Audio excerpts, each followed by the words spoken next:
Bonjour à tous, nous sommes heureux de vous accueillir pour ce premier webinaire Innovation Nouvelle Formule co-organisé par IBTP et Impulse Partner. Mon nom est Sylvain Pigot, je suis secrétaire général d'IBTP.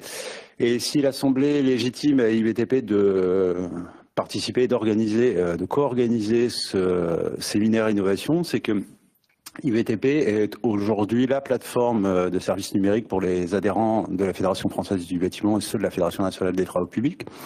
IBTP, c'est une plateforme qui représente aujourd'hui une quarantaine de solutions qui va mettre en avant un certain nombre d'innovations auprès des entreprises de toute taille, entreprises artisanales ou entreprises filiales de grands groupes. La raison d'être d'IBTP depuis le début, c'est de mettre le numérique au service des métiers du bâtiment et de faire de l'innovation un allié des TPE, PME du bâtiment et des travaux publics.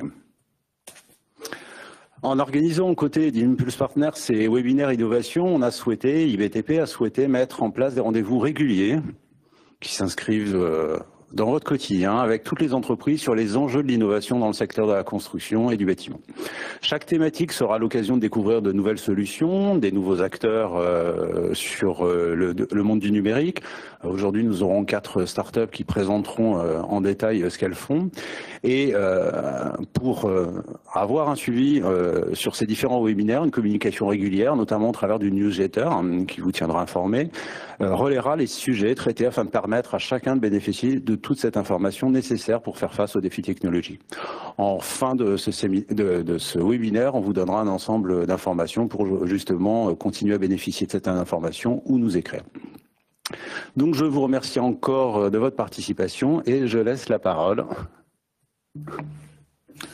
Bonjour, donc Christian Herria, je suis un protégé à conseil, un ex-industriel, ça va se sentir dans ma présentation. Donc aujourd'hui nous avons choisi un sujet autour de l'innovation et des systèmes constructifs. Et donc juste une diapo pour rappeler, vous vivez les enjeux à relever. Ça fait des années qu'on dit qu'il faut mieux construire mieux, plus vite, globalement moins cher. C'est leitmotiv. Néanmoins, ça prend une importance importante aujourd'hui. Et vous savez, vous le vivez, ces bâtiments aujourd'hui sont différents d'hier, ils intègrent de plus de fonctionnalités, il y a des performances énergétiques, environnementales, carbone, économie circulaire, vous avez de la RSE à prouver, il y a des prestations et un environnement exigeant avec des prestations les moins impactantes possibles. On souhaiterait des chantiers dits furtifs, ils sont finis qu'on ne les a pas vus. Le passage au numérique, le BIM, le digital, l'intelligence artificielle, bref, beaucoup d'enjeux qui sont à relever, toujours dans le mieux, plus vite et globalement moins cher. Le contexte, dans ce contexte du bâtiment, vous entreprises, ceux qui sont entreprises ou dans le secteur du bâtiment, et ça peut être également en maîtrise d'œuvre ou d'ouvrage, les ouvrages sont uniques, on dit qu'ils sont uniques, et souvent quand on dit unique, ça amène à dire, on peut faire comme une automobile, si je prends l'exemple, mais il faut reconnaître qu'ils sont de plus en plus complexes, mais ils sont réalisés selon toujours des mêmes processus et des méthodes courantes adaptées. Chaque chantier, on ne révolutionne pas chaque chantier, on adapte les méthodes, on adapte les quantités, les surfaces, mais on change guère de méthode de chantier à chantier. Le bâtiment est caractérisé par les organisations en silos, bien sûr maître d'ouvrage, maître d'œuvre, entreprise, fournisseur, exploitant, mais également toutes les phases, puis donc on est entreprise, tous les lots. Bref, on est en silo et chacun essaie d'optimiser son silo. Autre problématique, on fait un chantier, à chaque fois les équipes sont renouvelées. On change d'équipe, on fait un appel d'offres et donc à chaque fois il faut se reconnaître, il faut reapprendre à travailler ensemble. Peu de collaboration, même si j'ai travaillé 40 ans dans le bâtiment et c'est un secteur très riche, mais il y a peu de collaboration et peu de mobilisation de la chaîne des fournisseurs, y compris les transporteurs et distributeurs. Et les processus qui sont employés, ils sont informels, ça va, il n'y a pas une rigueur sur les processus. Et puis à la fin du chantier, peu de retour d'expérience, ce qui fait que chaque chantier, on ne recommence pas la même erreur. La qualité des ouvrages est perfectible, on pourrait en parler aux assureurs. Il y a des difficultés à recruter de la main-d'œuvre, de qualifier, de l'intéresser. intégrer les jeunes. Et puis, les prix, les coûts augmentent sans cesse et les marges ne suivent pas et les marges sont réduites dans le bâtiment. Et puis, une culture conservatrice, même si le bâtiment n'est pas rétif, bien sûr, à l'innovation. Un élément qui est courant, enfin qui est mis au niveau qui a été traité, la R&D dans le bâtiment est très limitée. C'est un des secteurs les plus faibles au niveau de l'innovation, avec très peu de dépenses à R&D, même si un des champions en France de R&D, des brevets Saint-Gobain et du secteur du bâtiment. Néanmoins, globalement, le bâtiment innove peu. Le bâtiment est juste avant l'agriculture comme utilisateur du numérique, du digital et du BIM. Et puis, un retard de productivité, ça veut dire que par rapport à tous les secteurs qui, depuis disons l'an 2000, ont pu augmenter leur productivité, le bâtiment, il augmente, mais pas à la même vitesse. Donc ça, c'est des éléments, ça existe, vous le savez, vous le vivez et vous le subissez. Alors, est-ce que l'innovation, l'industrialisation des procédés constructifs peuvent être une partie des solutions pour solutionner les enjeux qui nous sont proposés. Quelques définitions, mais juste pour rappeler, un procédé constructif, c'est un concept intégrant une suite d'opérations pour la construction d'un ouvrage. J'ai été un peu plus large que d'habitude pour introduire la fin et les startups. C'est le procédé constructif, il veut partir de la conception, fabrication, logistique, montage et finition. Il veut s'intéresser à la totalité. C'est pas uniquement le kit qu'on vous met et débrouillez-vous sur le chantier. Donc ça peut aller du début à la fin. L'industrialisation est souvent dans l'aéronautique, l'automobile, peu importe, s'appuie sur la standardisation des processus d'amélioration continue. Ça veut dire que on recommence pas à chaque fois, on s'appuie sur quelque chose. Standard ne veut pas dire toujours pareil. Mais on ne recommence pas à chaque fois, en particulier le processus qui amène un résultat. Et on amène aussi une approche d'amélioration continue, c'est-à-dire que les retours d'expérience se permettent de progresser. C'est une définition industrielle en une ligne. L'innovation peut s'appliquer à plein de choses, à toutes choses. Aux processus, aux organisations, aux technologies, on le verra tout à l'heure, aux matériaux, aux produits, aux systèmes, aux assemblages, à la mise en œuvre, bref, à la totalité. Une partie, un système ou tous les systèmes, mais globalement, c'est tout ce système-là, sans s'affranchir, bien sûr, des règles communes, réglementaires ou normatives. Mais innovation, ça ne veut pas dire invention ou modèle disruptif, ça ne veut pas dire on change tout. C'est quelque chose qui doit évoluer et on a suffisamment d'innovation prête ou de progrès sur la table pour pouvoir imaginer des systèmes constructifs innovants, sans être révolutionnaire. On verra leur préfabrication, donc j'ai voulu évacuer quelque chose qui était l'échec de la préfabrication industrielle lourde, rigide, fermée. Ça, c'est des années, vous voyez, une image des années 65. Je l'ai vécu parce que j'étais né et j'ai dessiné sur calque avec mon rotring. Le rotring n'existait pas, c'était des plumes. Et je suis jeune, mais quand même, j'ai vu ça. Il n'y avait pas d'ordinateur à l'époque, il n'y avait pas Internet qui était imaginé en 89, il n'y avait pas les PC, et on pourrait en construire. Et l'enjeu était construire beaucoup pour répondre à l'après-guerre. Et là, c'était une préfabrication d'ingénieurs. Bref, si tout est pareil, on ira plus vite. Si toutes les voitures, comme disait Ford, sont noires, ben on pourra les produire mieux. Et c'est un échec parce que c'était une préfabrication fermée d'ingénieurs qui ne prend pas en compte l'évolutivité, différents éléments. Donc c'est plutôt une conception qui n'allait pas que le terme préfabrication. Quelles sont les nouvelles approches aujourd'hui autour de la préfabrication ou de la construction hors site qui émergent aujourd'hui comme leitmotiv pour sortir de préfabrication qui a une image assez négative, donc construction hors site est plus sort de ce vocabulaire. Bien entendu, c'est toujours la séparation du travail dans et hors du chantier. Et principalement, réduire la part du chantier pour faire du travail plus en amont. Les solutions qu'on peut parler sont différentes suivant les segments de marché visés. du logement individuel, collectif, c'est du tertiaire, c'est de l'industriel, c'est du neuf, c'est de la rénovation. Donc, suivant le secteur, le segment qu'on va choisir, en bâtiment OTP bien sûr, on va pouvoir avoir des solutions qui sont différentes. On ne peut pas avoir une solution, on appuie sur le bouton et tout est magnifique. Ça va être lié à un type de marché. Il y a différentes échelles. Ça peut être un composant, un élément, un sous-ensemble, qui est déjà un peu plus complexe, un ensemble, un module, un bâtiment. Donc ça va, on verra tout à l'heure des solutions qui répondent à une partie de ça.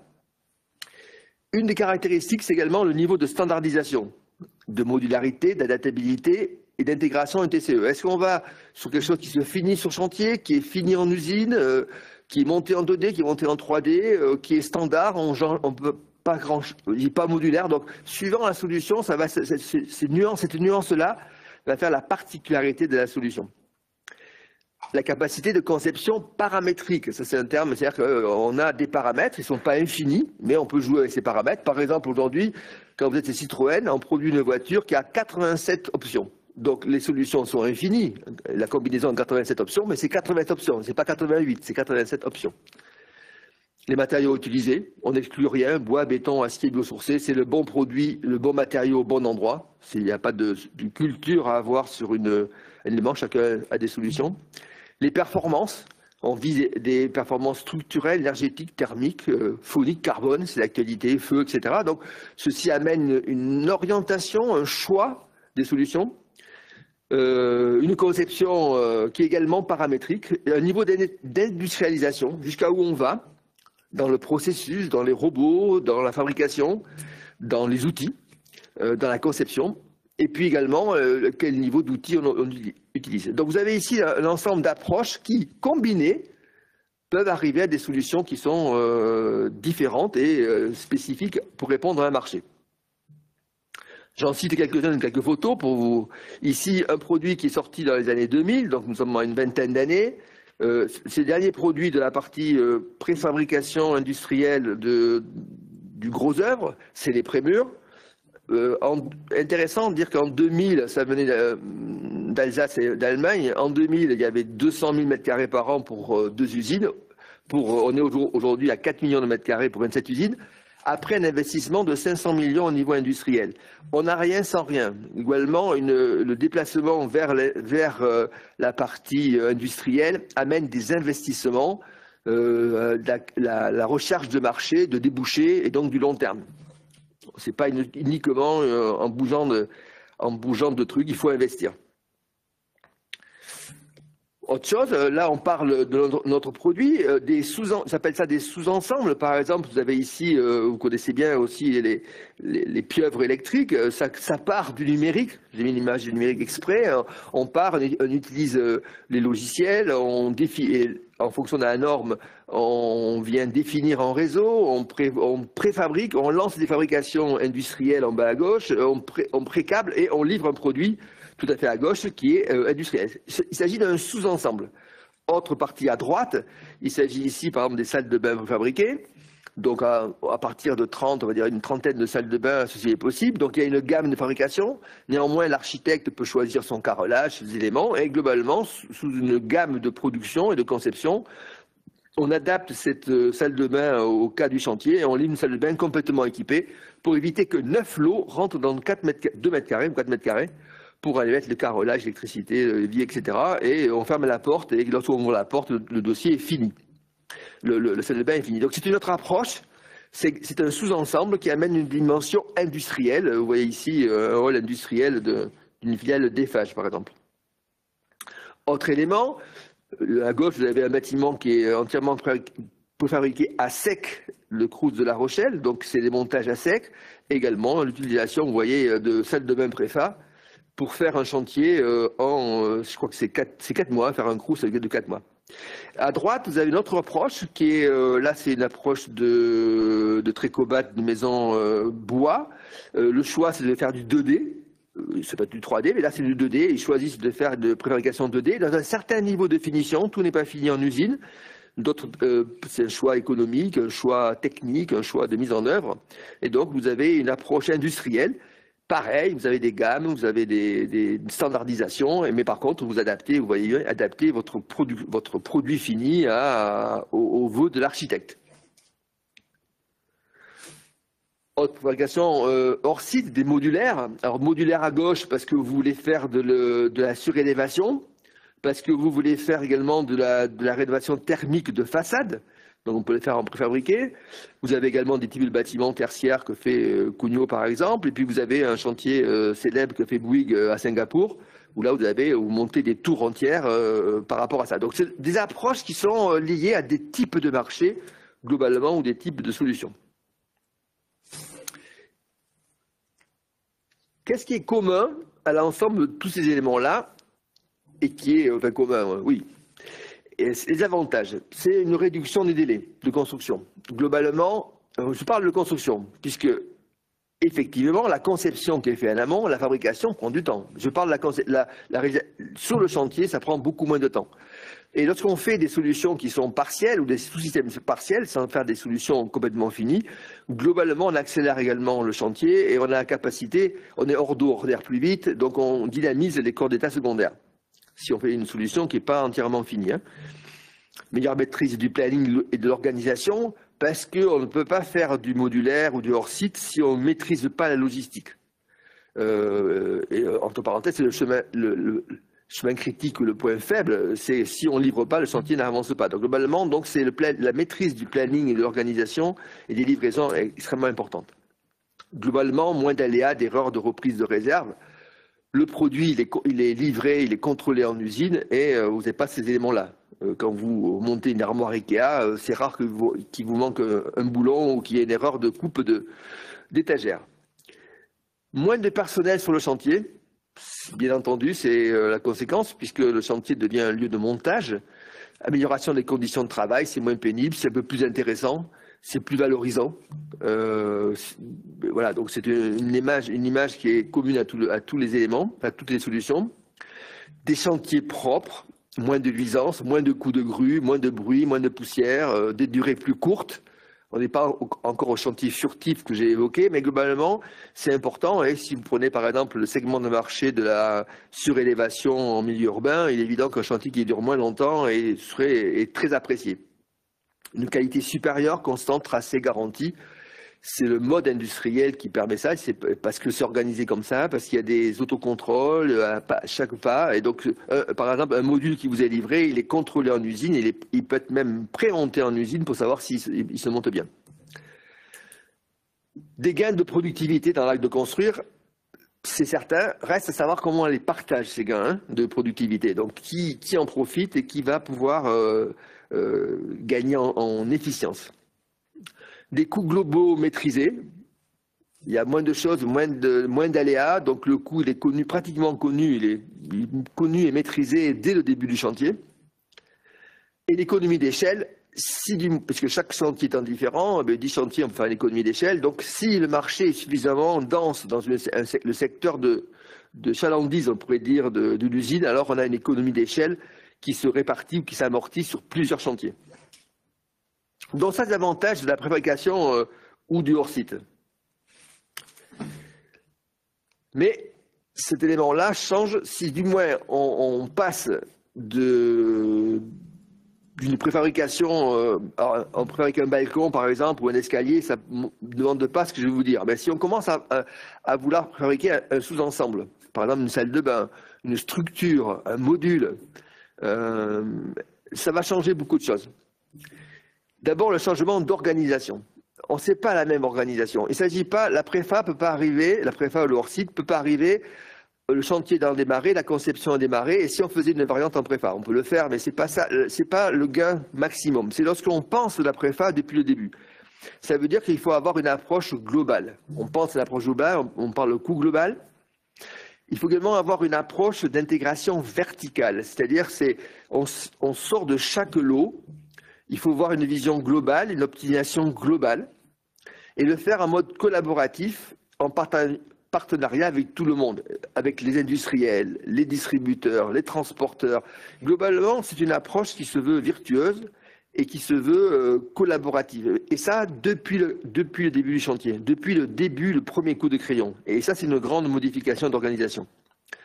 Également, la production d'usines d'éléments à forte valeur ajoutée, parce que si l'usine fait des choses qui sont à faible valeur ajoutée, on ne pourra pas transporter. Il ne faut pas que le prix du transport représente plus, je suis industriel de base, donc plus de 6-7%, peut-être 10% maximum de la valeur du produit, sinon on ne se gasse pas. Ça veut dire qu'il faut des multitudes d'usines proches du chantier, donc il faut un marché qui soit assez développé pour ça. Et puis on fait du chantier un lieu d'assemblage. Et ça, c'est une modification qui modifie également le métier des entreprises ou la vision des entreprises, mais c'est peut-être un virage qui sera pris dans les années à venir.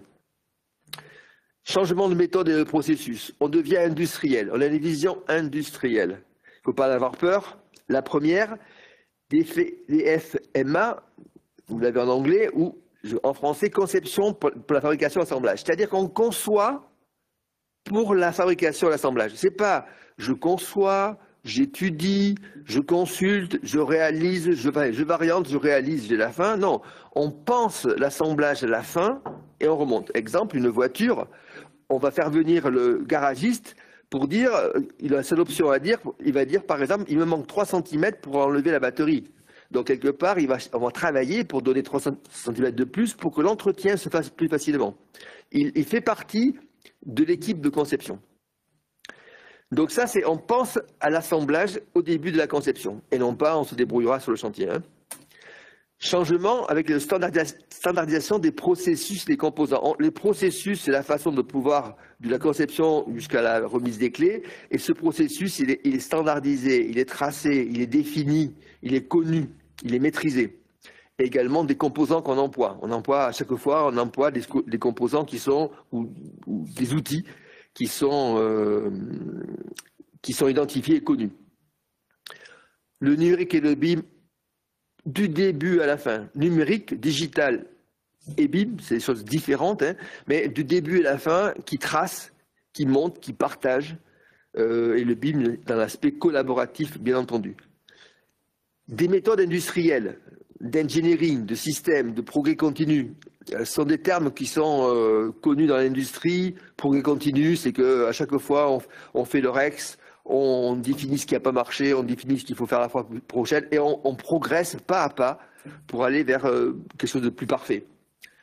Ingénierie des systèmes, vous l'avez dans la salle de bain par exemple, et puis les méthodes, c'est-à-dire que les méthodes, c'est une organisation et des méthodes qui sont industrialisées.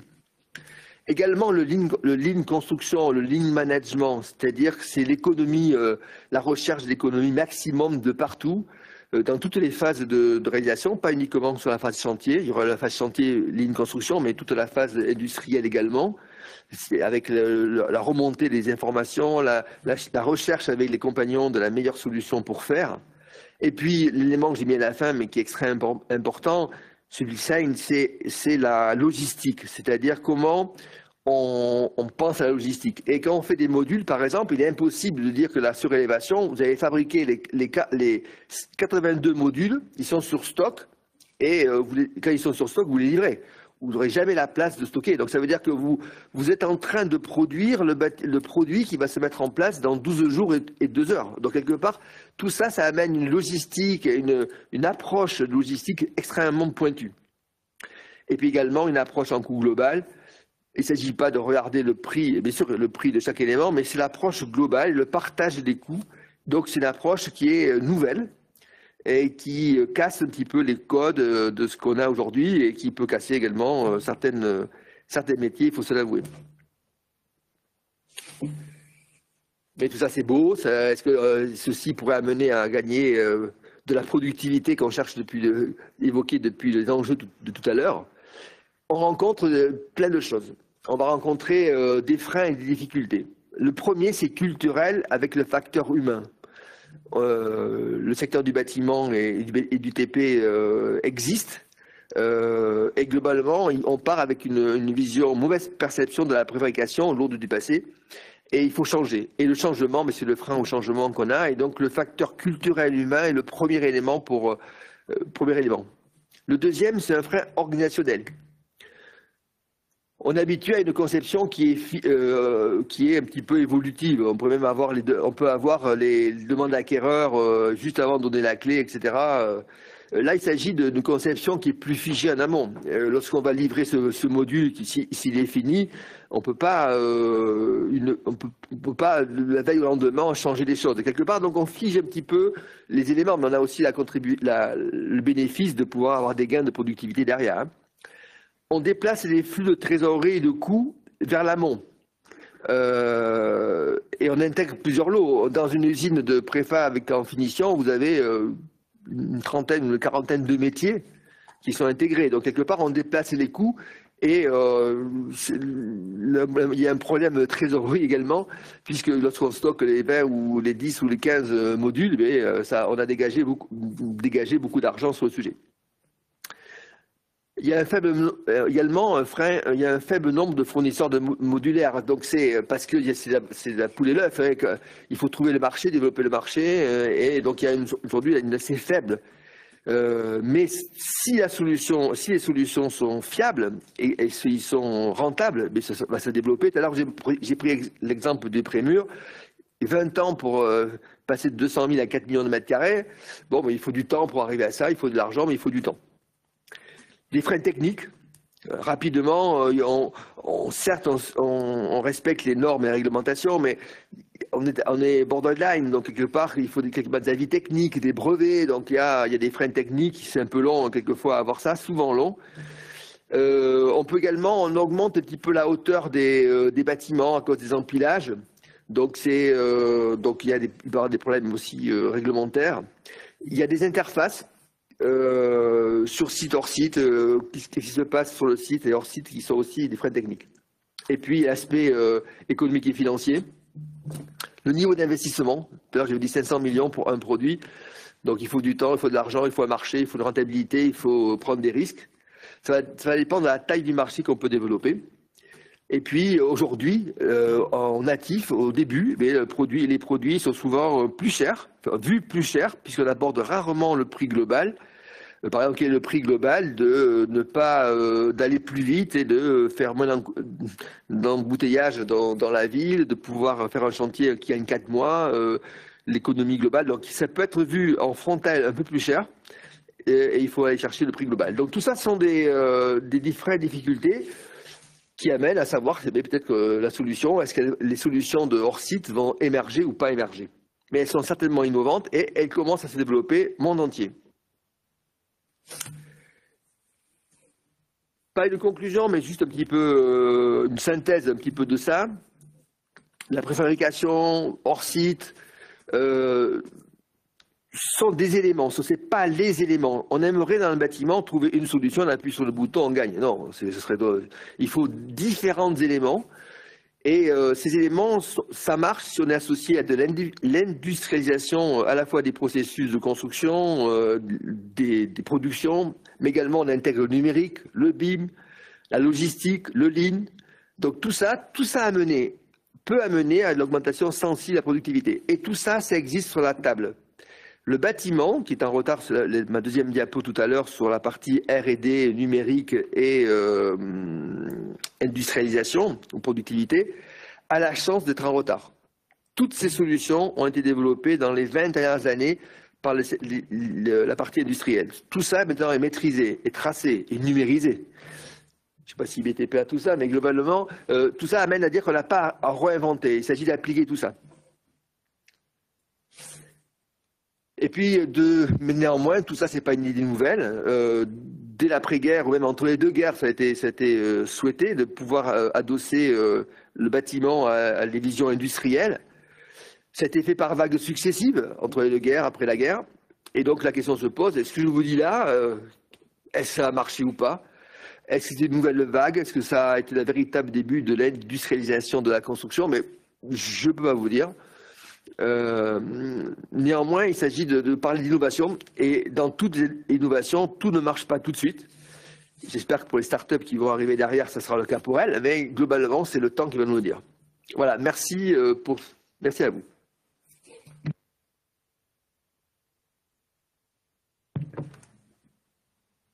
Merci beaucoup, Monsieur Herria, pour cette présentation très riche sur l'industrialisation de la construction et son histoire et son avenir. Chez Impulse Partners, nous, notre métier, c'est d'identifier des startups qui développent des innovations dans le secteur de la construction et puis les rendre visibles. Et puis, c'est tout le sens de notre partenariat et de ce webinaire avec IBTP. Et donc, aujourd'hui, on va vous présenter un certain nombre de startups dans le secteur de l'industrialisation de la construction et de la préfabrication. Avant de leur laisser la parole, je voulais donner quelques idées de ce que l'ensemble de, on va dire, la dynamique startup peut proposer en France et en Europe sur ces sujets-là aujourd'hui. On se rend compte qu'il y a vraiment une dynamique assez forte dans l'écosystème de startup sur ce sujet de l'industrialisation de la fabrication dans le BTP. Et puis, il y a plusieurs niveaux, il y a plusieurs approches. Alors, peut-être que les startups qu'on a essayé de classifier là dans cette slide trouveront qu'elles sont un petit peu plus larges que ce qu'on a essayé de dire d'elles, et elles pourront le dire, mais à notre sens, il y a un certain nombre de startups qui développent déjà des outils de production industrielle pour le BTP, et notamment pour le bâtiment.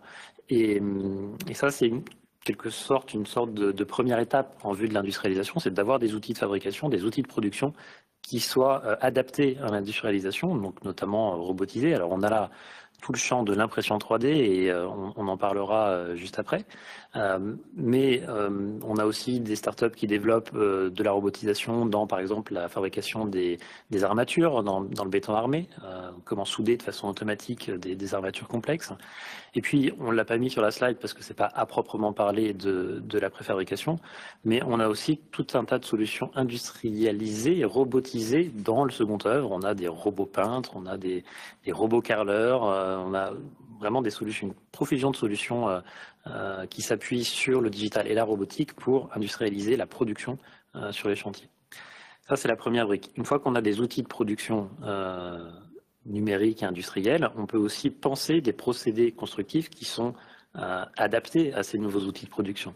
Et donc, on a aussi toute une génération de startups qui développent des nouveaux procédés constructifs dans le bois, notamment, avec tout un certain nombre de solutions industrialisées de production bois, mais aussi avec tous les matériaux qu'on peut imaginer. Dans le béton, on en aura un exemple également aujourd'hui. Également des startups qui développent des approches qu'on a pu connaître déjà par le passé autour du réemploi de containers, qui ont aussi une logique d'industrialisation et de préfabrication. Et là encore, beaucoup de richesses dans les offres sur ce sujet. Et puis enfin, on a l'étape encore après, je dirais, c'est une fois qu'on a des outils de production, une fois qu'on a des procédés constructifs, c'est de penser système industriel.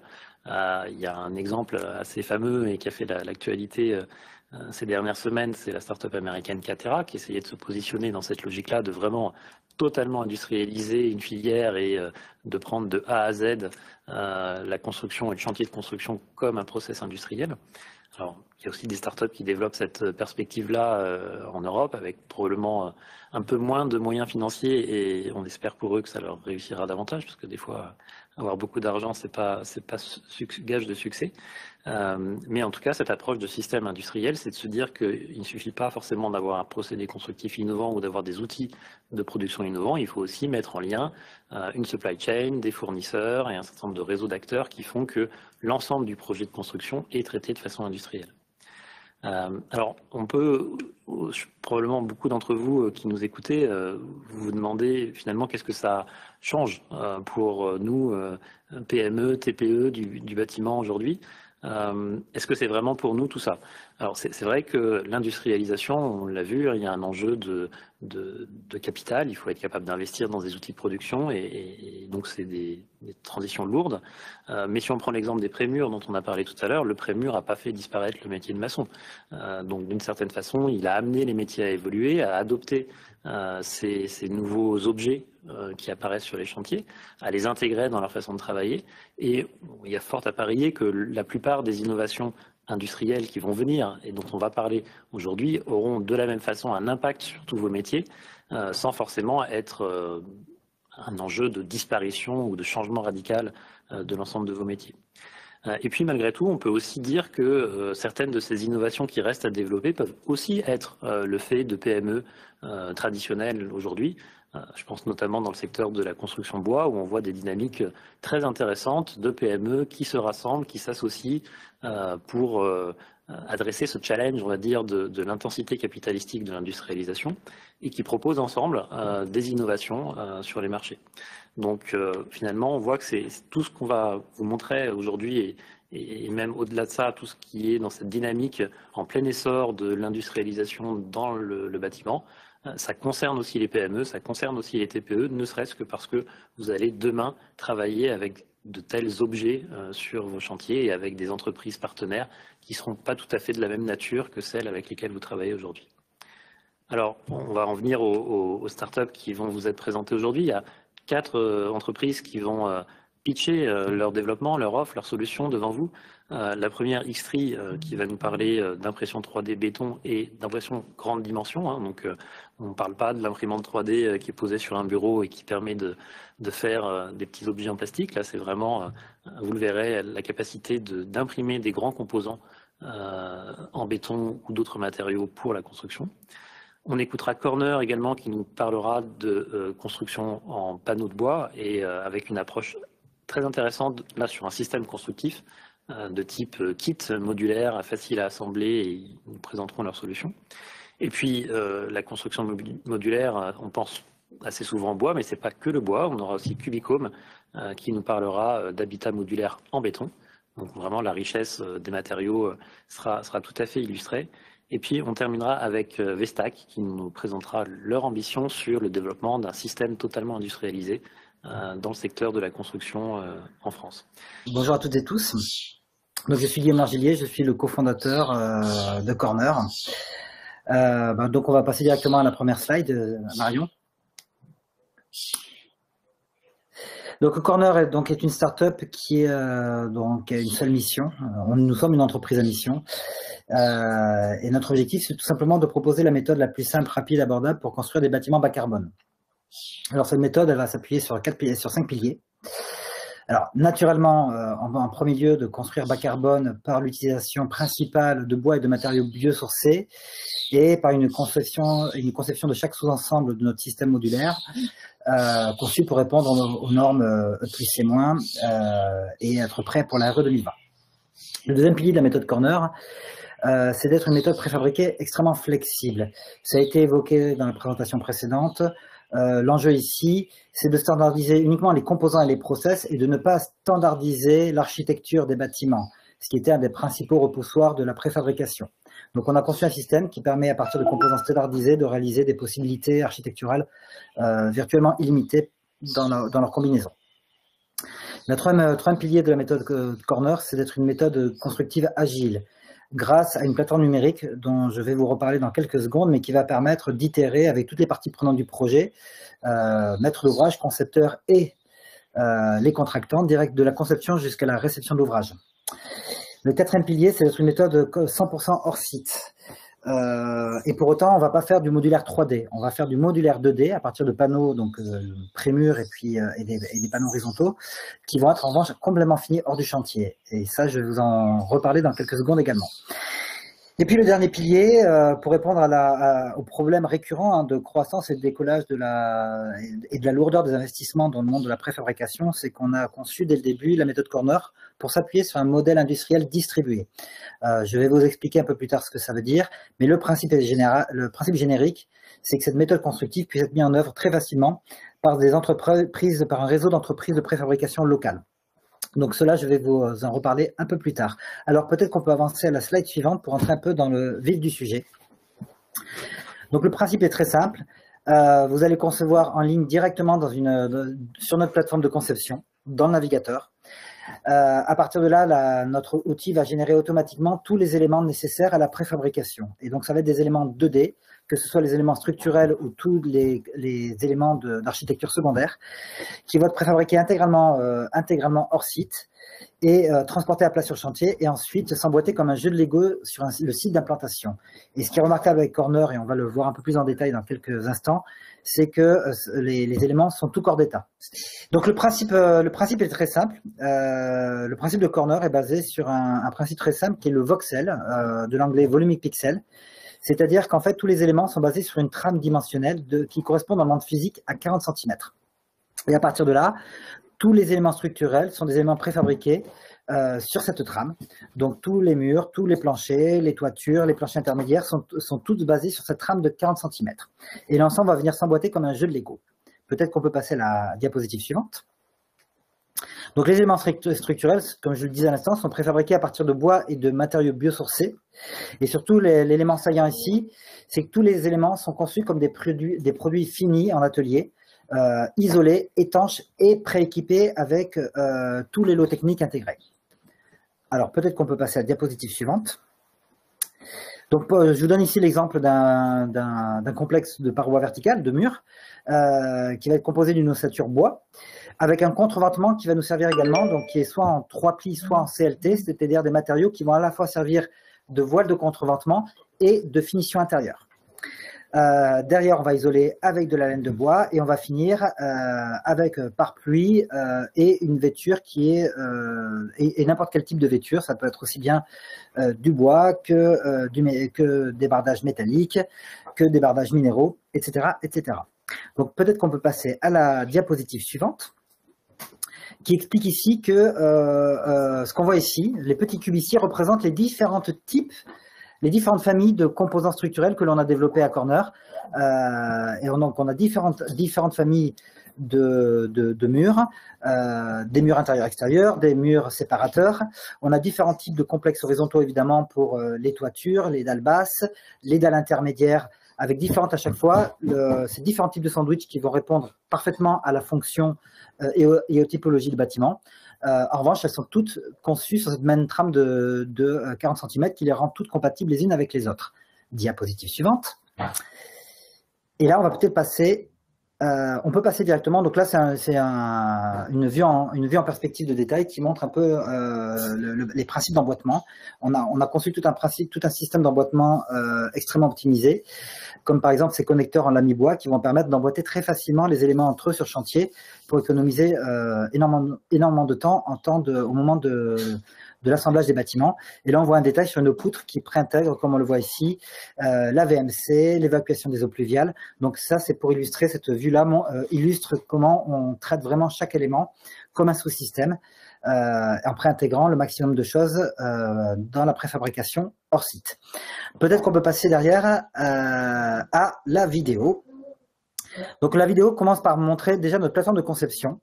Et donc le voxel nous permet, de dessiner dans une application qui est très très simple, qui est dans le navigateur Internet, et qui permet de dessiner comme dans des jeux comme Minecraft. Vous allez dessiner directement votre bâtiment en quelques clics. Donc là, on montre différents bâtiments qui ont été conçus avec notre application. Et l'application va générer automatiquement tous les éléments nécessaires de manière générative à sa préfabrication. Donc on va réaliser une nomenclature extrêmement détaillée des éléments nécessaires à sa préfabrication, tout corps d'état. Et ce qui permet donc de chiffrer en temps réel, de manière très précise votre projet. Donc là, on voit la préfabrication de modules. Donc là, c'est le tout premier module qu'on a préfabriqué en atelier. Donc c'est réalisé par des partenaires à nous. On ne possède pas notre propre outil de fabrication. Donc là, on a vu les fabrications des différents éléments, de l'ossature, l'intégration, l'isolation, l'intégration des fluides. Donc ça va en accélérer puisqu'on on est limité par le temps. Là, on voit qu'on arrive à la finition extérieure complète, l'intégration déjà du panneau électrique, des prises électriques, de la VMC décentralisée. Et donc, l'ensemble va s'emboîter. Donc là, pour la vidéo, l'emboîtement des éléments, l'assemblage s'est fait dans l'atelier, mais le principe générique de Corner, c'est qu'en fait, les éléments, comme vous l'avez vu sur l'infographie au début, sont envoyés à plat sur le chantier et l'emboîtement se fait par une équipe de charpentiers sur le site d'implantation. Voilà, donc là, vous voyez rapidement ce que ça donne. La vidéo est un peu saccadée, hein, c'est censé être un peu plus fluide. Mais voilà, donc là vous avez vu, je pense avoir démontré tous les éléments, toutes les briques du système Corner. Ce qu'on n'a pas trop vu dans la vidéo, c'est qu'effectivement, en plus des éléments d'architecture primaire du bâtiment, on fournit tout un catalogue également de composants paramétriques pour les cloisons humides, les pièces d'eau, etc., etc. Donc en fait, depuis notre application, on génère vraiment une nomenclature tout corps d'état du futur bâtiment. Peut-être qu'on peut passer à l'étape suivante. Donc ça, on l'a vu. Donc l'intérêt, c'est que Corner, c'est à la fois donc une méthode constructive et la plateforme qui va permettre non seulement de concevoir en quelques clics votre bâtiment, mais surtout, cette plateforme va permettre, dès la première esquisse de votre projet, de rentrer déjà à un niveau de détail qui est celui déjà des fichiers d'exécution. Et bien sûr, cette plateforme non seulement va permettre de travailler de manière itérative, par couches successives, par itérations successives sur votre projet, en impliquant dès le début toutes les entreprises qui vont réaliser l'ouvrage. Voilà, peut-être étape suivante. Voilà, donc là, c'est on peut revenir à la slide précédente.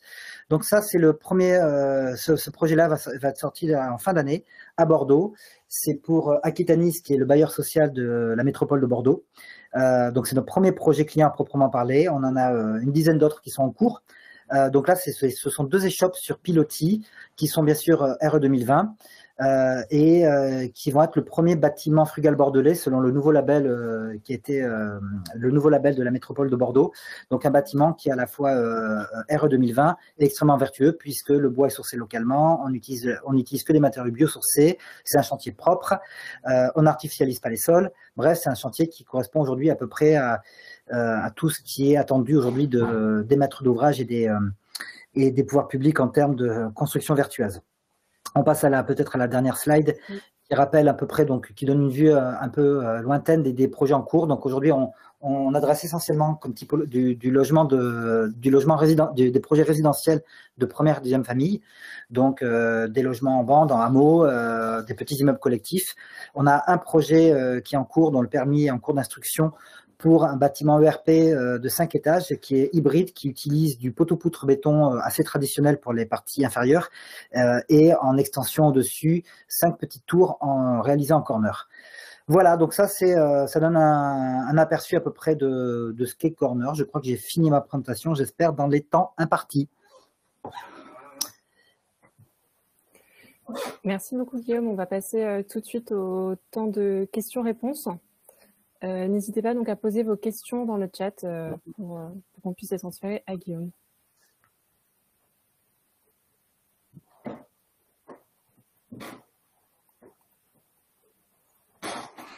Alors, je ne vois pas de questions dans le chat. Christian Herreria, là, puisqu'il n'y a pas de questions dans le chat. Pour Corner, donc, dans les années 80, on était sur un module de 30 cm.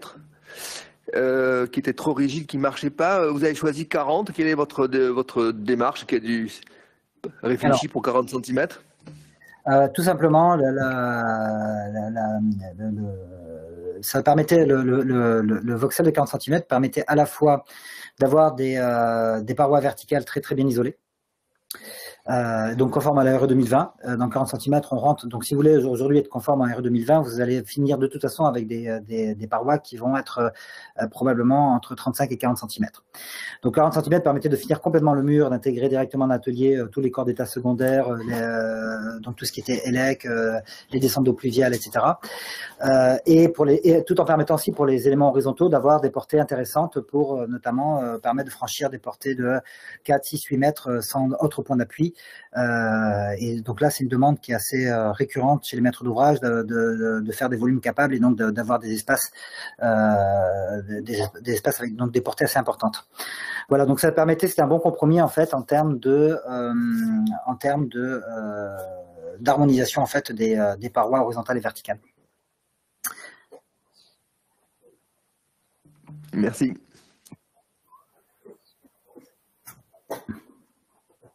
J'ai une question de Jérôme Jérôme Tardivas sur comment on assure la maintenance des réseaux techniques une fois qu'ils sont préintégrés dans les murs. Et bien tout simplement, on a aux endroits où il y a leur principale connexion, on maintient des trappes d'accès, donc très facilement accessibles. Voilà, qui permettent toujours, en fait, tout est bien sûr optimisé pour qu'on n'ait pas 50 000 connexions. Les connexions sont toujours centralisées à un point dans chaque mur et ce point reste accessible par une petite trappe discrète. Voilà. Et c'est pareil pour les cloisons, pour nos cloisons pièces d'eau, on a toujours une trappe accessible pour pouvoir accéder aux connexions. Une question, comme vous ne produisez pas directement les éléments, au niveau du projet qui va sortir à Bordeaux, qui est le plus proche, quel est le type de partenaire, un industriel, une entreprise? Et selon vous, est-ce qu'il y a une place pour des entrepreneurs qui ont déjà des moyens de production, des ateliers pour justement travailler avec vous? C'est exactement la bonne question qu'il fallait poser, puisqu'effectivement, on a conçu le système pour pouvoir être mis en œuvre facilement par des entreprises qui ont déjà ces moyens de production. Donc aujourd'hui, on a un process de qualification très simple. On va tout simplement, si vous voulez travailler avec nous, on va tout simplement passer en revue vos process et voir s'ils sont compatibles avec Corner. Et donc, en ce qui concerne notamment tout ce qui est conception des murs et des planchers, on s'est rapproché suffisamment des DTU pour s'assurer qu'on est suffisamment traditionnel pour qu'aujourd'hui, une entreprise qui fabrique des mobs ou un charpentier industriel soit déjà capable de mettre en œuvre la méthode Corner. Donc c'est déjà comme ça qu'on travaille aujourd'hui, c'est-à-dire que nous, donc il y a l'outil de conception proprement parlé qui permet de dessiner la géométrie du bâtiment. À partir de là, donc on génère toute la liste des panneaux, des poteaux, des poutres, et de donc tous les éléments structurels et des éléments secondaires. Et ça, on connecte ça à une plateforme de CAM, donc de Computer Aided Manufacturing, qui va générer derrière tous les fichiers, tous les éléments d'exécution, un peu comme le ferait un logiciel comme CADWorks. Mais sauf que là, chez nous, le process est automatisé. Donc à partir de là, si vous voulez travailler avec nous, c'est justement notre modèle industriel que j'évoquais tout à l'heure, c'est un modèle distribué. Notre objectif justement, c'est de s'appuyer localement sur des partenaires qu'on qualifie. Donc vous nous contactez, on fait un premier rendez-vous téléphonique pour vous présenter plus en détail les carnets de détails, tous les éléments d'exécution. Vous voyez déjà si vous êtes capable de le fabriquer. On vous présente également notre méthode de chiffrage automatisé pour s'assurer derrière que c'est une méthode que vous êtes capable de vous approprier. On vous présentera également comment on travaille avec les partenaires actuels. Et donc, c'est exactement notre modèle économique, c'est celui-là. C'est-à-dire qu'on simplifie le travail de tout le monde. On arrive avec des projets qui sont déjà dessinés, avec un niveau de détail qui est déjà straight to manufacturing, déjà prêt quasiment à passer au fichier de découpe. Et on le revoit ensemble. Bref, donc, si vous voulez nous rentrer dans notre écosystème, bienvenue. Vous me contactez et on fait une première interview téléphonique pour vous expliquer comment notre modèle à la fois industriel et économique. Ça répondait à votre question? Tout à fait, je vous remercie. Donc à très bientôt, j'espère. Avons-nous d'autres questions? Excellente question de Patrick Leblanc, qui est un peu connexe à la précédente. Donc aujourd'hui, on a un statut de bureau d'études, général, puisqu'effectivement, on va être impliqué, on va fournir nous toutes les études techniques propres au projet, hors études VRD et paysagistes. Mais effectivement, comme le haut corner est un macro lot, en fait, on prend en charge toutes les études techniques liées à un projet réalisé par Corner. L'idée, c'est de construire un monde désirable et respectueux de l'environnement. Clairement, une volonté de réduire la consommation de matière. Clairement, l'envie de faire des choses qui soient plus abordables. Et l'envie de faire des choses qui soient très individualisées. Donc, vous nous situerez où vous voudrez dans la chaîne de valeur de la construction qui a été présentée tout à l'heure. C'est pas à nous de dire où on est. Mais voilà, clairement, l'enjeu pour nous, c'est ça, et notamment dans le cas de la construction hors site, puisque nous sommes clairement une société qui s'inscrit dans ce mouvement. Nous avons du mal à voir des robots sur les chantiers, c'est déjà compliqué de les avoir dans des ateliers. Ça viendra peut-être un jour, mais est-ce que c'est souhaitable? On ne sait pas. En tout cas, nous allons vers le hors-site. Et c'est vrai qu'on a parlé du hors-site comme étant quelque chose d'un peu carré, rectangulaire et peu individualisé. Et l'intérêt de l'impression 3D, c'est justement de pouvoir faire du standard totalement individualisé. Je présenterai les applications. Bon, les enjeux ont été très bien présentés tout à l'heure, de productivité, de réduction de déchets. Sur les chantiers, le secteur est très producteur, donc la production additive, la fabrication additive permet d'éviter effectivement de générer des déchets. Le temps et les coûts, 98% des projets aujourd'hui dans le monde, c'est pas qu'en France, dans le monde, sont soit en retard, soit ont des problèmes de qualité, soit les deux. Un point peut-être dans les enjeux qui n'a pas été évoqué, parce que nous on le rencontre notamment, on a un partenaire aujourd'hui qui a un système industrie au Japon, c'est le manque de main-d'œuvre. C'est-à-dire que l'attractivité du secteur nécessite que les emplois se transforment et de moins en moins de compagnons formés on va dire, à la construction plus traditionnelle sur le chantier sont aujourd'hui disponibles. On a un vieillissement des populations. Voilà, donc il y a un enjeu là, très clairement, que l'on rencontre et quand on parle avec les gens du secteur, ils ont souvent ce problème. Alors ce à quoi on essaie de répondre, là c'est le quatrième transparent. Notre réponse c'est apporter une conception optimisée grâce à l'impression 3D. Alors, on est dans la transformation écologique, clairement, et notre volonté c'est de réduire l'utilisation de matière. On utilise principalement du béton, on imprime aussi de l'argile et du plâtre, mais bon, le béton est un matériau extrêmement utile. Il a un impact écologique problématique, on le sait, hein, il émet beaucoup de CO2 au travers du ciment. Donc, grâce au design et grâce à des nouveaux matériaux et une nouvelle formulation, on peut réduire jusqu'à 70% la consommation de béton dans des éléments structurels.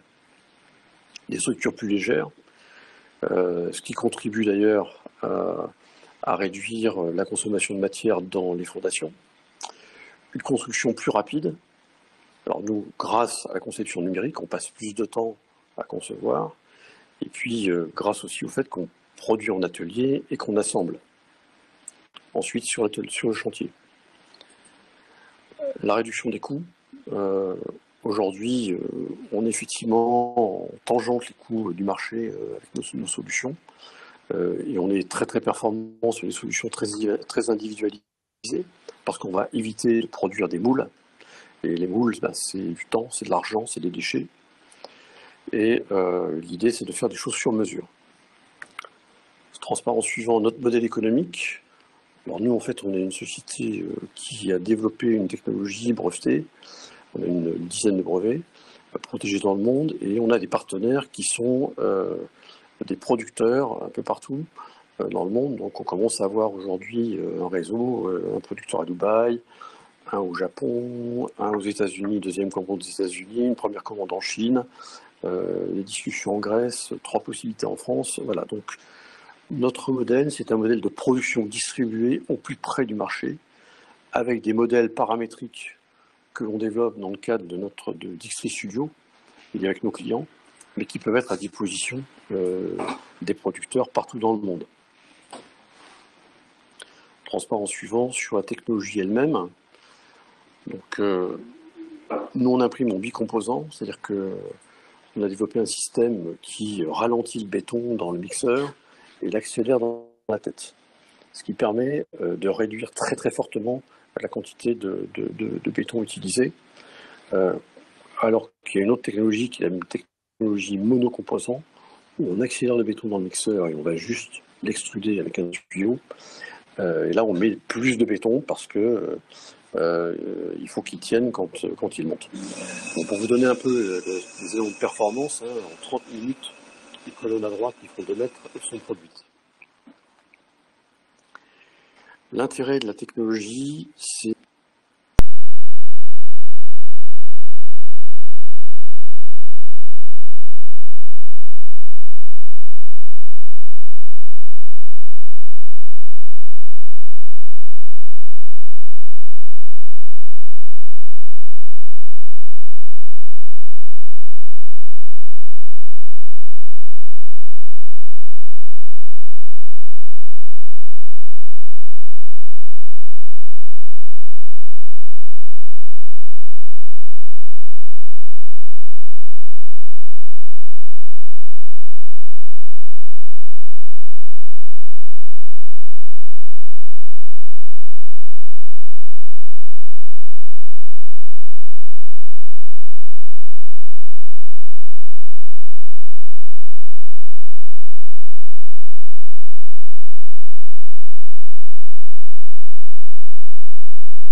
Bonjour à tous, je ne sais pas si vous m'entendez bien correctement. Très bien. Donc, je me présente, David Déniché, fondateur de Cubicom, société de R&D en habitat modulaire béton, créée en 2011, et lauréat à l'origine de plusieurs prix qui m'ont permis de financer finalement les travaux de développement avec l'INSA de Lyon. Pourquoi cette approche hors site béton? Parce qu'il y a une vraie nécessité d'innover. Non, pardon, toujours la première slide, excusez-moi. Toujours première slide. Parce qu'il y a une vraie nécessité d'innover dans le bâtiment pour répondre aux enjeux d'une population croissante, planétaire, qui entraîne des mutations dans la façon de vivre et de consommer. Donc pour vivre autrement, nous devons construire différemment si nous voulons abaisser l'empreinte carbone de notre activité de bâtiment. La construction hors site existe depuis longtemps, en acier, en bois, et puis comme il était rappelé tout à l'heure, nous avons tous à l'esprit les préfabriqués des années 50, 70 qui nous ont plutôt marqués négativement. Cela en déclin finalement de la préfabrication et beaucoup de sites industriels ont été fermés. Pour autant, la filière bois, elle, a su poursuivre son évolution et les constructions hors site bois sont des concurrents sérieux. D'où cette nécessité finalement d'avoir une approche différente telle que nous le proposons. Slide suivante, merci. Vous pouvez mettre la slide suivante. En effet, Cubicom développe un procédé modulaire breveté par panneaux assemblés mécaniquement en béton fibré haute performance qui s'implante dans les usines de préfabrication. Donc, et au-delà de l'aspect industriel, comme le disait tout à l'heure Alain, nous travaillons aussi sur les bétons bas carbone de manière à abaisser l'impact environnemental. Sur la photo numéro 2, vous voyez un module. Les modules peuvent faire jusqu'à 10 mètres de long, 4 mètres de large, 3,20 mètres de haut, dans lesquels finalement on peut ouvrir les parois jusqu'à 60%. Cela permet, lorsqu'on assemble les modules jusqu'à R+2 pour l'instant, on ne peut pas monter plus haut pour l'instant dans nos études, de faire de grandes pièces et de réaliser des traînées d'escalier. Avec des murs de 5 cm d'épais et des dalles à 7 cm qui sont coulées sur un isolant standardisé de 12 cm, le poids d'un module équipé peut atteindre 35 tonnes. Un des objectifs que nous nous fixons au travers de cette construction hors site, c'est de rester déplaçable dans le temps pour s'inscrire dans l'économie circulaire.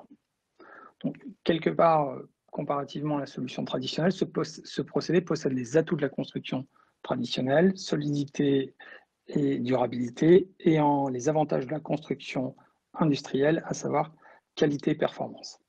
Les atouts induits, c'est qu'effectivement, on a moins de poids qu'une construction, et donc moins de matière par rapport à une construction traditionnelle, avec l'intégration de matériaux biosourcés pour réduire le poids carbone tel qu'elle apparaît dans la RE 2020. Ça va nous permettre finalement de passer, de franchir une étape suivante. Pouvez-vous changer de slide? Donc, la construction hors site, en effet, on a développé... non, c'est pas celle-là, c'est l'autre. Pardon. La construction hors site, effectivement, comme je disais, de manière générale, les atouts de la construction hors site sont d'abord bien connus. C'est une approche industrielle où le BIM ou le DFMA, comme il était dit tout à l'heure, a toute sa place pour réduire les délais. Non, ce n'est pas cette slide. Revenez en arrière. Vous pouvez revenir en arrière, s'il vous plaît. Merci. Voilà, pardon. Les délais et les coûts de construction. Cela vise aussi à limiter finalement effectivement les déchets, les nuisances sur chantier, et puis d'améliorer les conditions de travail des opérateurs, puisque on passe en industriel, on parlera plutôt d'opérateurs que d'ouvriers du bâtiment. Les atouts du Cubicom sont en plus de pouvoir construire des modules dans toute usine de préfabrication, comme vous pouvez le voir sur les photos. Donc là où avec une seule table de grande dimension, non, c'était toujours le slide, nous avons pu fabriquer finalement, la slide avant, s'il vous plaît. Comme vous le voyez, en haut à gauche, la première photo, vous voyez qu'on coule du béton sur l'isolant. Après, c'est les panneaux qui sont ensuite assemblés mécaniquement. Donc, comme je disais, on peut fabriquer dans n'importe quelle usine et notre force réside aussi dans la conception de béton technique à partir de matériaux des usines dans lesquels nous incorporons des fibres métalliques, ce qui ont une certaine ductilité pour le transport et la manutention des modules. Donc potentiellement, toutes les usines de préfabrication munies de tables relevables peuvent fabriquer des modules. Ça reste cependant qu'une brique importante dans le chantier, un module, mais qu'il faut effectuer environ 25% de travaux complémentaires entre les travaux préparatoires pour les fondations, les travaux de raccordement des modules entre eux et les connexions électriques et eau et tout, les charpentes, les toitures et puis les finitions en enduit extérieur. Et afin de ne pas être pénalisé en transport, parce qu'on transporte quand même des objets qui sont volumiques importants, il faut s'inscrire dans un marché local en B2B autour des usines, avec créant un écosystème avec des partenaires commerciaux tels que des CMistes et des promoteurs pour commercialiser les modules. Maintenant, s'il vous plaît, la slide suivante, effectivement, qu'on voit nos premières réalisations. Donc, en haut à gauche, les premiers démonstrateurs réalisés dans 3 usines différentes, dans lesquelles nous avons réalisé donc les transferts technologiques. Le premier module, le CH1, a été réalisé donc, dans le Jura, transporté brut de béton jusqu'à Nevers avant d'être équipé. Il se trouve maintenant à Lyon. Il a effectué donc 500 km sans dégâts. Le vestiaire de droite, par contre, fait 10 mètres de long, 4 mètres de large, a été livré, lui, complètement équipé dans la Nièvre, depuis cette usine dans le Jura. Il avait été fabriqué, l'enveloppe béton, le module béton a été fabriqué en 3 jours. Et à l'intérieur, on trouve placo peint, mur et plafond, sol souple, équipé WC, douche, kitchenette, donc soit 300 km sans dégâts. À gauche, en bas à gauche, une maison à usage de bureau avec un étage. Dans ce projet, les modules ont été équipés sur site par manque de place dans l'usine. C'était les images de l'usine précédente. Et enfin, dans l'image à droite, on voit en bas à droite, vous voyez des modules en cours d'assemblage et d'équipement qui forment le rez-de-chaussée d'une future maison. Et vous apercevez d'ailleurs les passages entre modules. Ils ont été séparés pour être équipés séparément. Mais vous apercevez les passages. Slide suivante, s'il vous plaît. Donc, le hors-site est un marché en croissance, comme il était dit, et même si ce n'est pas significatif, il pourrait représenter dans les prochaines années plusieurs milliards avant la fin 2030, donc 130 d'après ce que disait McKinsey. C'est fort de ces perspectives finalement que j'ai été lauréat de la première boîte à idées de RSU, Rêve de scène urbaine, en 2016, pour un projet 360, logement déplaçable pour le village des Jeux, et où j'ai rencontré d'ailleurs Alain Guilhem avec la Xtri. Ce projet avance doucement, mais grâce à l'écosystème d'RSU, finalement, j'ai rencontré des partenaires de haut niveau et un business angel qui me permettent d'avancer.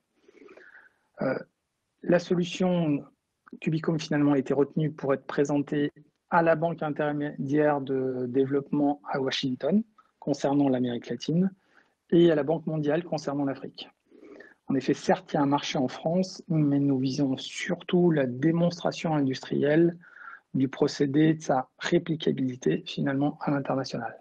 Car le marché du hors-site béton est potentiellement plus important, comme en Afrique et au Moyen-Orient, où la croissance de la population sont telles qu'il faut construire rapidement des villes nouvelles et que seules des solutions industrielles peuvent y répondre. On a des populations dans des pays qui ont 15 ans, donc moins de 25 ans, et qui représentent plus de 50% de la population, et donc c'est compliqué de construire comme ça. Donc, nos solutions béton, finalement, présentent un avantage tout de même pour le béton qui peut se fabriquer partout. C'est un matériau assez accessible globalement dans tous les pays du monde. Slide suivante.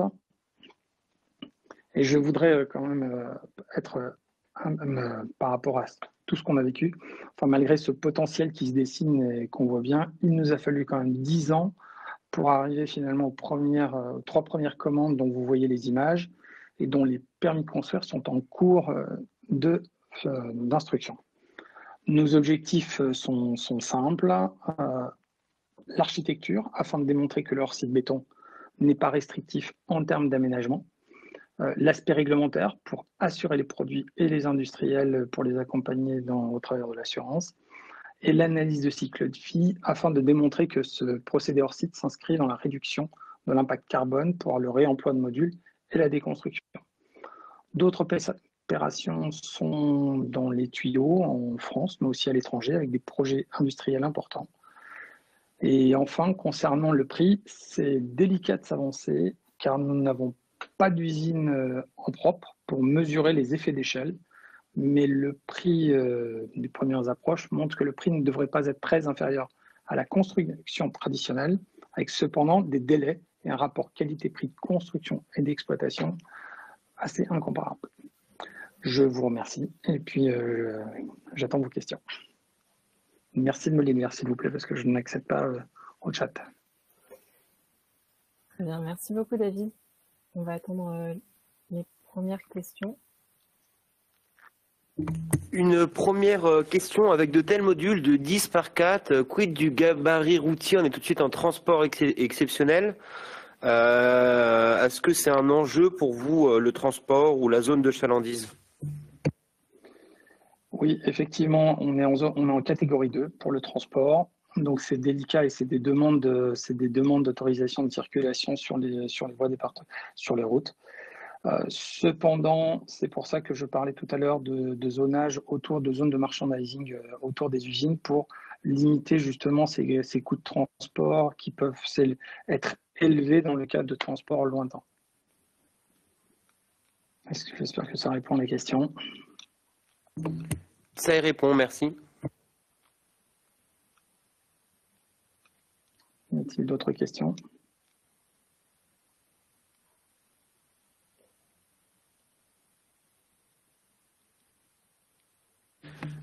Les assemblages, vous parlez d'assemblage mécanique au niveau de vos modules? Oui. Oui, pour préciser ceci, donc c'est un procédé de breveté comme je l'ai dit, c'est un système par panneau assemblé mécaniquement et on a ce qu'on va appeler de la post-contrainte dans les angles, de manière à utiliser les atouts du béton qui sont la compression. On sait qu'il résiste très bien en compression.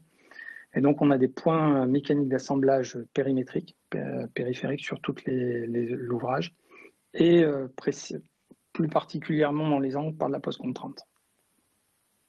C'est un assemblage plutôt serré, on est limite post-contrainte en termes de force.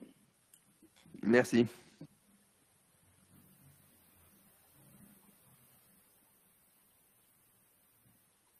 Y a-t-il d'autres questions? On a également donc une question via le chat sur le procédé. Fait-il l'objet d'une ATEX et s'appuie-t-il sur des référentiels courants de construction? Alors j'ai entendu cet objet fait-il projet d'un ATEX. Où s'appuie-t-il sur les référentiels courants de construction? Alors on est en train de, justement pour les 3 premières maisons, on est en train de constituer un dossier pour déposer un ATEX qui vise déjà les premières familles qui sont les maisons isolées en bande ou jusqu'à R+1. Et fort de cette première, donc puisque on sait que le CSTB a mis en place finalement une procédure pour aller sur la construction hors site, pour développer le hors site, permettre au hors site de se développer en France. Donc on devrait être dans les solutions de ce type avec un ATEX pour la solution, pour les premières maisons.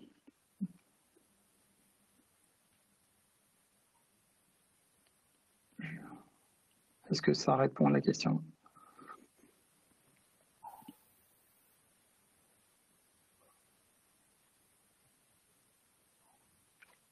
La réponse que oui, je n'ai pas. Dans le chat. Semble-t-il. D'accord, très bien. Peut-être une dernière question. Est-ce que vous pourriez nous parler un peu plus du coup de vos systèmes de fondation? Alors, les systèmes de fondation, c'est des modules 6 phases béton. Donc, effectivement, béton à l'extérieur et puis les couches d'isolant à l'intérieur. Donc, si on a un module tout seul, qu'on pourrait prendre dans le cas de petits bureaux isolés ou d'habitat léger de loisirs, on pourrait se poser sur un sable stabilisé assez facilement. L'habitat d'urgence, par exemple, pourrait se positionner sur ce type-là. Sinon, lorsqu'on a des modules assemblés, on vise une pose sur des plots plots ponctuels qui peuvent être des pieux métalliques, tels que des technopieux, si ça parle à plusieurs personnes. Ce sont des pieux vissés dans le sol, ce qui permet finalement de limiter l'impact à la parcelle. Et puis, on peut ou se poser sur pieux directement, ou alors se poser sur long green préfabriqué, de façon aussi à limiter un peu l'apport, rester dans une filière sèche de béton, ne pas être dans la filière humide et d'avoir beaucoup de coulage sur site. Voilà. Merci David, c'est la fin du temps de questions-réponses. On invite également tous les participants Très bien, merci beaucoup. Intéressés par votre solution à consulter votre site web. Merci beaucoup. Bon, merci. On va à présent passer au dernier pitch de la startup Vestack, aujourd'hui présenté par Sylvain. Sylvain, c'est à vous. Bonjour à tous, merci beaucoup pour cette invitation. On est ravis de pouvoir échanger avec vous. Vestack, si on passe à la page suivante et on rentre dans le vif du sujet, a été créé pour réconcilier l'environnement et la maîtrise des coûts en s'appuyant sur deux piliers qui sont l'industrialisation du processus de construction et la digitalisation de la phase conception. La page suivante va vous expliquer un peu quel est notre parti pris en tant que société. C'est d'intervenir en tant que concepteur et constructeur de bâtiments bas carbone au service de clients qui sont des maîtres d'ouvrage dans le domaine de la construction résidentielle collective, des lotissements, des immeubles d'activité et des résidences. Ces clients, nous leur permettons de construire des bâtiments avec une empreinte carbone 3 fois meilleure, 2 fois plus rapidement et sans aucun surcoût par rapport à la construction traditionnelle. Pour y arriver, on s'appuie sur deux jambes, et je vais vous les détailler sur la page suivante, qui sont un logiciel de conception et un système constructif en ossature bois. Concernant le logiciel, que vous verrez détaillé juste après cette page, nous avons développé un plugin qui permet de réunifier les différentes étapes de conception d'un bâtiment et de faire ce qui a été présenté auparavant en première partie de ce webinaire, qui est du design for manufacturing, comme disent les anglo-saxons. Le logiciel que nous mettons à disposition des architectes qui travaillent avec nos clients ou de nos architectes partenaires permet de dessiner un bâtiment d'un point de vue architectural, puis de réaliser des analyses structurelles avec notre bureau d'études interne pour vérifier la stabilité de celui-ci ou également travailler sur l'analyse thermique et la performance thermique du bâti. Ce jumeau numérique nous permet également, in fine, d'extraire des informations de production. Nous décomposons la maquette architecturale en une somme d'instructions qui contiennent tous les matériaux nécessaires à la production du bâti et également l'ensemble des principes d'assemblage, que ce soit des fichiers pour des commandes, des machines à commande numérique, ou des plans d'exécution pour des opérateurs sur ligne. Le pendant de ce système de conception, vous allez le voir sur la page suivante, est un système, ou la page encore suivante, est un système constructif industrialisé. On s'appuie sur du modulaire, modulaire ossature bois, en 3D. Nous sommes, contrairement à des exemples précédents que vous avez pu voir, nous-mêmes industriels. Nous réalisons la construction de panneaux en ossature bois, panneaux de plancher, panneaux de mur, que nous assemblons entre eux pour réaliser des modules et que nous finissons à 90% hors site, c'est-à-dire que nos modules intègrent gros œuvre, second œuvre, le technique, finition, avant de partir sur le chantier où ils sont reliés entre eux pour réaliser des bâtiments pouvant aller jusqu'à R+5. La spécificité du système constructif qui a été développé, on va rester sur la page précédente, qui a été développé par Vestac, c'est sa flexibilité. On est sur un point d'équilibre entre la capacité à être produit de manière industrielle avec des références de plancher et de murs bien définis, et la capacité à décliner l'assemblage de celles-ci pour s'adapter à différentes contraintes en termes d'architecture, en termes de parcelles, en termes de règlement d'urbanisme. Et donc, nous pouvons avoir des façades avec des angles biseautés, par exemple, des côtés ouverts pour réaliser des grands modules qui permettent d'accueillir des salles d'éducation et avoir différents types de matériaux de parement extérieur ou intérieur. Sur ce système constructif est 100% conforme au DTU. On a eu le débat dans différentes interventions précédentes. Nous avons pris le parti de ne pas demander d'ATEC ou d'ATEX pour pouvoir aller plus vite et être assuré en tant qu'entreprise générale et en tant que contractant général sur ces chantiers. Si on passe à la slide suivante, et je vais passer rapidement sur celle-ci, qui est simplement le bilan carbone exemplaire de notre solution, qui a été récompensé par plusieurs labels, que ce soit le label de la Fondation Helvétique Solar Impulse, Green Tech Innovation, et également un partenariat avec l'ADEME, parce que cette solution nous permet de réduire d'à peu près 2/3 les émissions de gaz à effet de serre par rapport à la construction traditionnelle, et d'anticiper l'ARE 2020. Tous nos modules sont 100% compatibles avec l'ARE 2020, ce qui nous permet de proposer à nos maîtres d'ouvrage une solution en avance sur les échéances de fin d'année, plus vertueuse d'un point de vue environnemental, et cela sans surcoût par rapport à la construction traditionnelle. Page suivante, vous verrez que l'autre avantage de cette solution, c'est également la chronologie de réalisation du chantier. Je ne vais pas m'attarder là-dessus, on va pouvoir passer à la suite parce que c'est une caractéristique commune de l'ensemble des systèmes que vous avez pu voir précédemment. Là où le système Vestac diffère légèrement, c'est que nous intervenons en tant qu'entreprise générale ou contractant général sur les projets, c'est-à-dire que nous allons intervenir assez en amont. Nous allons avoir une implication dès la phase de conception du projet et travailler main dans la main avec l'architecte et le maître d'ouvrage pour pouvoir adapter ou en tout cas vérifier que la conception du bâtiment est la plus efficace possible pour éviter d'avoir des inefficiences sur certaines parties par rapport à notre système constructif. Et dans ce but, nous mettons à disposition de nos clients et de leurs maîtres d'œuvre le logiciel dont je vous ai parlé.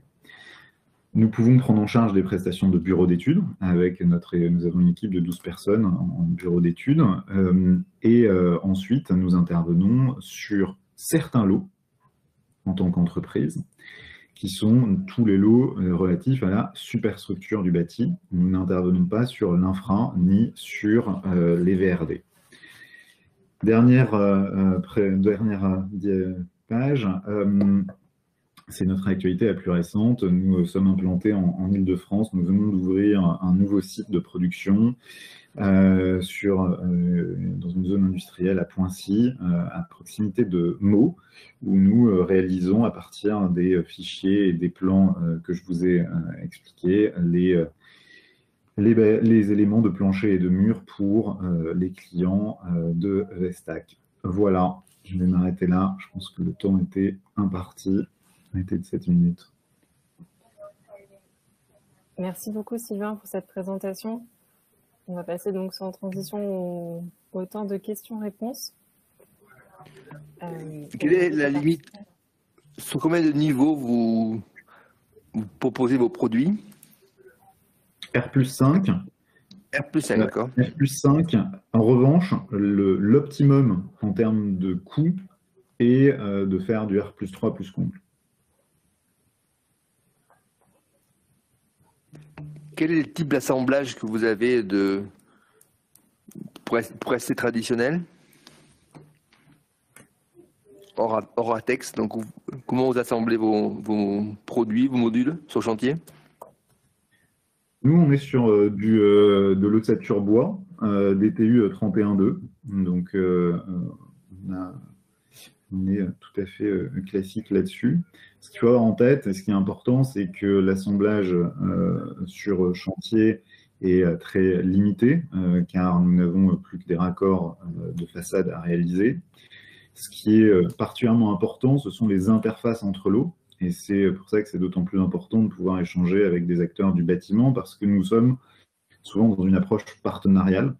On arrive souvent en groupement sur des projets pour pouvoir soit répondre de manière conjointe sur de lots complémentaires d'un même bâtiment. Je parlais des fondations et des modules, où là, il y a besoin d'avoir je dirais, un intérêt à travailler dans la durée, parce qu'une fois qu'on sait comment travailler les interfaces ensemble à partir des plans que nous réalisons, c'est un gain de temps et d'efficacité pour l'entreprise qui travaille avec nous. Et puis, d'autre part, souvent, nous travaillons sur des projets où il y a des opérations de rénovation et des opérations de construction. Et là, c'est très important d'avoir une entreprise pour répondre avec nous sur la partie que nous ne traitons pas. Et comment vous arrivez à justifier qu'il n'y a pas un surcoût par rapport à une construction traditionnelle? Question du chat. Alors, nous l'avons fait de manière assez empirique. J'étais côté promoteur avant, donc je voyais un peu ce qui pouvait bloquer. Et disons que mes pairs sont rarement des enfants de cœur ou des philanthropes. Et les premiers contrats que nous avons signés me font dire que les prix auxquels nous sommes sortis étaient inférieurs ou égaux à ceux qu'ils pouvaient avoir en construction traditionnelle. Très bien, une autre question via le chat. Comment gérez-vous la stabilité au feu? Alors sur la stabilité au feu, ça dépend des différents types de bâtiments. De manière assez classique, on travaille sur une stabilité en modulant, par exemple, sur nos projets de RP. Je sais pas, vous avez vu très rapidement un passage en crèche. On a sur une micro-crèche une pièce technique où on a une contrainte de stabilité au feu plus importante, où là, on va moduler par rapport grâce à l'adjonction de plaques de plâtre supplémentaires et à des coffrages spécifiques pour tous les encastrements électriques qui seraient localisés sur cette pièce. Très bien. Également une autre question sur le chat. Quelle construction traditionnelle? Je parle par rapport à la construction traditionnelle béton. La plupart du temps, les projets sur lesquels nous sommes sollicités sont des projets de construction de résidentiel collectif, R+3 typiquement, R+3 plus comble, réalisés en béton par des promoteurs régionaux ou nationaux.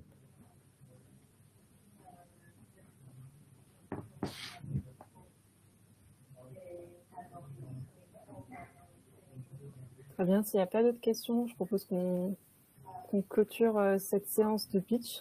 Merci beaucoup Sylvain pour votre présentation. Merci à vous. Je propose donc qu'on passe à la dernière partie de ce webinaire, qui est donc la clôture par un mot de Christian Herrera.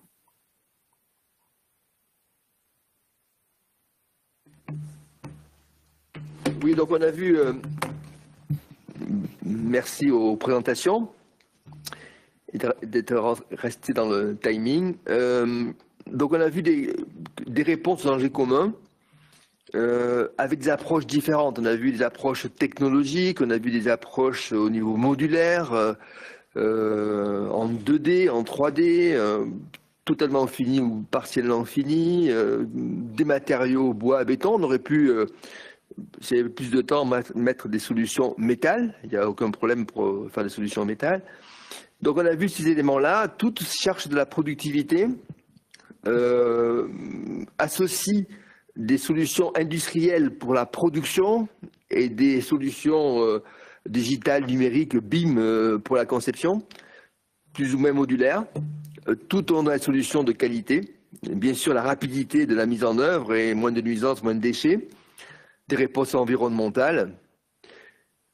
On a vu également que ces solutions-là, elles passent par ce qu'on a vu tout à fait au début, hein, par la numérisation, le BIM, le collaboratif, le digital, collaboratif très en amont, le plus en amont possible, standardisation mais paramétrée et personnalisée, des processus qui sont répétés, donc il reste à ces startups de pouvoir enrichir leur réalisation par répétition, par maîtrise, par projet, par progrès permanent, la logistique.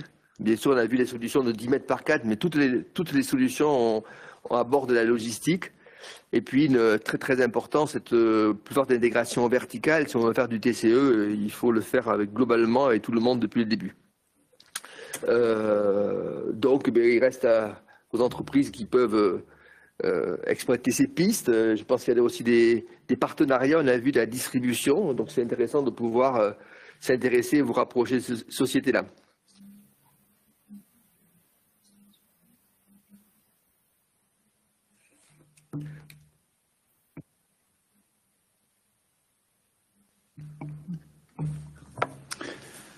Effectivement, merci aux startups pour leurs interventions, pour leur engagement à amener l'innovation au cœur de la construction. Je crois que c'est quelque chose, on l'a vu, hein, qui a traversé les années et qui ne cesse de continuer. Restez informés pour suivre cette innovation en nous suivant sur le compte Twitter d'IBTP. On publiera, on relaiera les éléments qui ont été présentés également. Si vous souhaitez obtenir plus d'informations sur les présentations ou d'une manière générale, rentrer en contact avec les startups qui ont pu intervenir. N'hésitez pas à nous écrire sur l'adresse mail qui s'affiche, innover-pour-bâtir@e-6btp.fr. On vous répondra et on n'hésitera pas également à vous relayer la suite et les différents webinaires qui vont arriver très prochainement, courant juillet. Ce premier webinaire IBTP Impulse Partner est le premier d'une longue série sur différents sujets. Je crois que aujourd'hui l'innovation va nous permettre de traiter de très nombreux webinaires à l'avenir. Merci à tous pour votre participation et d'avoir tenu durant ces 2 heures qui ont paru très courtes.